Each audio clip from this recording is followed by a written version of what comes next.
खास तौर पे जो नुकसान हुआ वो ILF को हुआ, जो हमारी लॉयर्स फोरम था उनका डिस्कनेक्ट हो गया हमारी लॉ मिनिस्ट्री से, वो लहदा हो गया, उससे बड़ा नुकसान हुआ हमें, हमारी तंजीमों को नुकसान हुआ और जो हमें ज़रूरत थी वकला की उसको नुकसान हुआ।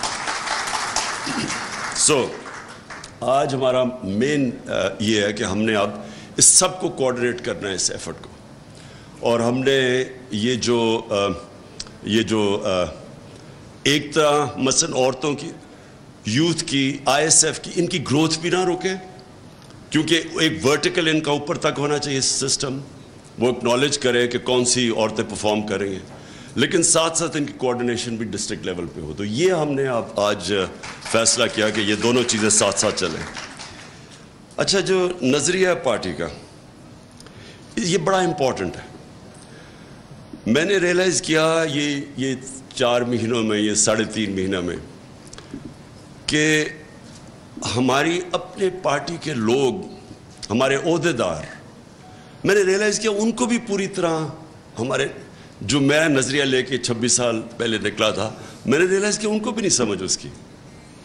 हम कंफ्यूज कर जाते हैं कि हमारा पॉलिटिक्स में आने का मकसद क्या है, उसे कंफ्यूज कर देते हैं, जो कि पाकिस्तान में पावर पॉलिटिक्स है। प्लीज़ ये रियलाइज़ करें, दो मुख्तलिफ चीज़ें हैं। पाकिस्तान अगर आज मुश्किल में पड़ा हुआ है तो उसकी बहुत बड़ी वजह हमारी पावर पॉलिटिक्स है। पावर पॉलिटिक्स का मतलब कि कोई नज़रिया नहीं है उसमें, वो सिर्फ होता है पावर में आने के लिए क्या करो। ये दो पार्टीज आपके सामने एक गोल्डन मिसाल है, एग्जाम्पल है कि कैसे इनके अंदर टोटल अपॉर्चुनिज्म है, पावर के लिए कोई नज़रिया नहीं है इनका।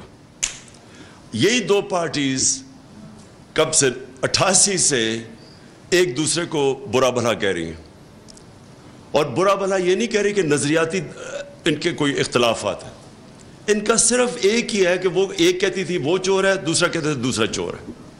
ये बड़े सीरियस एलिगेशंस हैं, करप्शन के केसेस इन्होंने एक दूसरे के ऊपर बनाए थे। ये कह रही थी कि ये नवाज शरीफ ने ये हुदैबा पेपर मिल में मनी लॉन्ड्रिंग की, ये केस पीपल्स पार्टी ने बनाया था, और ये सरे महल का केस और जो $60 मिलियन पड़ा हुआ था जरदारी का स्विट्जरलैंड में, ये नून लीग ने केस बनाए थे। तो यानी दो पार्टीज एक दूसरे को ये नहीं कह रही कि हमारा नजरियाती इख्तलाफ है, ये दोनों एक दूसरे को कह रही थी कि इन्होंने पाकिस्तान की अवाम का पैसा चोरी किया है। ये सीरियस एलिगेशन है। और हुआ क्या कि जैसे ही ये वापस आए 2008 में, चार्टर ऑफ डेमोक्रेसी के नाम पे दोनों ने फैसला किया कि हमारी दो दफ़ा गवर्नमेंट्स गई हैं करप्शन के ऊपर, तो हम पागल हैं कि एक दूसरे को हम नुकसान पहुंचा रहे हैं। दोनों ने मिल गए, 10 साल इन्होंने मिल के मुल्क को लूटा, और कोई इनकी आइडियोलॉजी नहीं थी, सिर्फ पैसा प्रिजर्व करना था, पैसा बनाओ और प्रिजर्व करो। और ये आज आपके सामने और ही क्लियर आ गया कि वो जो एक दूसरे के खिलाफ थे सब इकट्ठे हो गए हमारे खिलाफ, तहरीक इंसाफ के खिलाफ सब इकट्ठे। कोई नजरिया नहीं है इसमें, सिर्फ इंटरेस्ट है। और इन्होंने जो मुल्क के साथ किया कि इन्होंने एक गवर्नमेंट को डिस्टेबलाइज किया, इसलिए नहीं कि वो गवर्नमेंट करप्शन कर रही थी, इसलिए नहीं कि वो मुल्क की मईशत को सही रास्ते पर नहीं लेके जा रही थी। महंगाई का इन्होंने इस्तेमाल किया कि जी महंगाई की वजह से हम गवर्नमेंट कराना चाहते हैं, अवाम बड़ी मुश्किल में। और जो अल्लाह, क्योंकि अल्लाह अल हक है, सच का खुदा है, उसने सारी कौम के सामने ये अपॉर्चुनिज्म की सियासत एक्सपोज करके रख दी।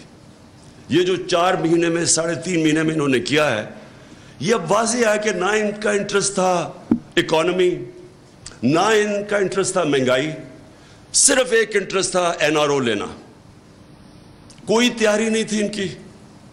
यानी अगर इन्होंने पावर में आना ही था और इतनी साजिश करके, तो कम से कम कोई तैयारी तो करते इकॉनमी को ठीक करने के लिए, कोई रोड मैप लेके आते, कोई प्लान करते कि हाँ हम आएंगे। आते साथ ही वो मिफ्ता इस्माइल बैठता और कहता कि ये हम करेंगे और इस तरह हम अपनी इकॉनमी को स्टेबलाइज करेंगे या उठाएंगे।